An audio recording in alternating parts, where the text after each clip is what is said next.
This is one of our other vegetable gardens, and I showed you a video earlier quite some time ago, maybe 7 or 8 weeks ago, of this vegetable garden, which was quite a lot messier than it is now.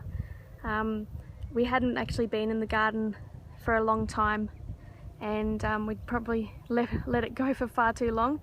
So maybe 7 weeks ago my father-in-law took over the care of this garden, which has been fantastic. So he and my husband have been looking after this garden, but probably mostly it's been my father-in-law. He's put an awful lot of time and care into looking after this garden, and I'll show you what's been happening. So we've still got the same capsicum that we had before, and that garden bed is basically the same as what we did have here. Then we've got 3 new beds that have been prepared. They'll have probably some more horse manure mixed through. There's quite a bit in there, so they may decide not to add any anymore, but they are prepared. And this is basically the finished garden bed down here. So we've just got some timber surrounds with the raised garden bed, and it just means that each side of the garden bed is easier to access. It means we have a pathway in between, and also we have an updated watering system. When my father-in-law took over this part of the garden, he wanted a watering system that was elevated off the ground, and the reason for that is that some of the holes can get blocked. Some of the holes got blocked with the old system, and so he just got this pipe and drilled small holes in all along the pipe on both sides, and that just means that when the water comes through, it sprays over the top rather than drip feeding individual plants. It means that more plants can be watered at the same time using the same amount of water, and it's a much more economical and water saving way to grow vegetables.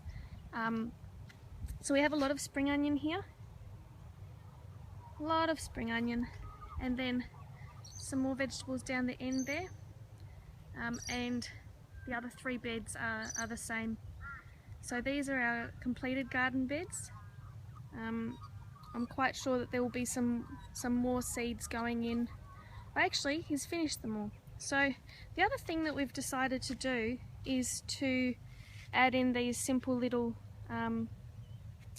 plastic labels for the vegetables, just to remind us what we've planted, which is really good, because a lot of the seedlings, when they come up, they look the same, so it's difficult to know what you have until they're established.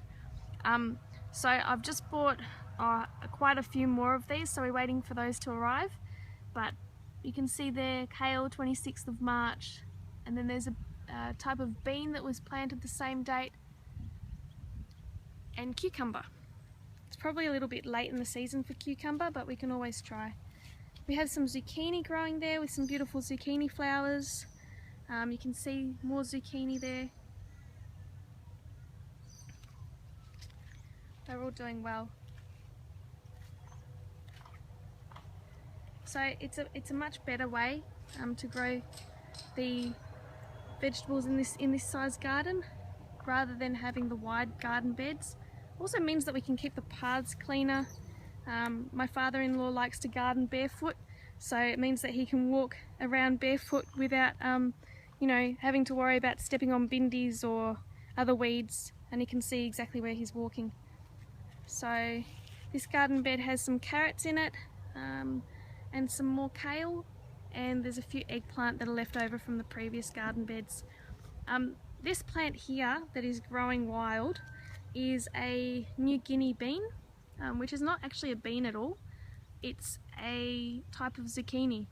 So it's just gone really crazy. We have a very big New Guinea bean. You can see the beans there growing on the fence line. I'll just get a little bit closer so that you can see.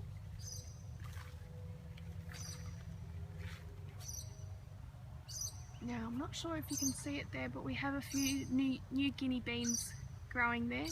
They do grow to around about 1 metre in length. We have just eaten the last lot that we that we harvested, but we have plenty of flowers coming out and some young vegetables growing as well. So they're really tasty. They're an heirloom variety and they're great when they're grilled up, or you can add them to stews or whatever. So when you're planting your vegetable garden, you know, research your heirloom varieties and your organic varieties. Definitely your heirloom varieties, because it's just, you know, keeping our seed heritage alive and seeds that have been passed down through the generations. So it's really, really important. You know, you can find those in seed clubs. In Australia we have a club called the Diggers Club, which is fantastic. You can also find them online through independent home growers who are keeping our seed heritage alive through growing them themselves and then selling them on for you to purchase. So we purchase seeds through both of those means. Whatever country you're in, whatever state you're in, definitely look into growing your heirloom varieties, and you know, you can then save your own seeds, which is what we're planning on doing. So anyway, this is our updated vegetable garden. Just thought I'd show you. It's been a very long time since I made my last videos, but so far this is doing quite well. There's still more to plant, definitely more beds to prepare, and we're looking forward to basically having all of our own vegetables at home and not having to buy any from the fruit shop. So thanks very much for watching, and I'll keep you updated with some more videos. Okay, thank you, and enjoy your gardening. Okay, bye.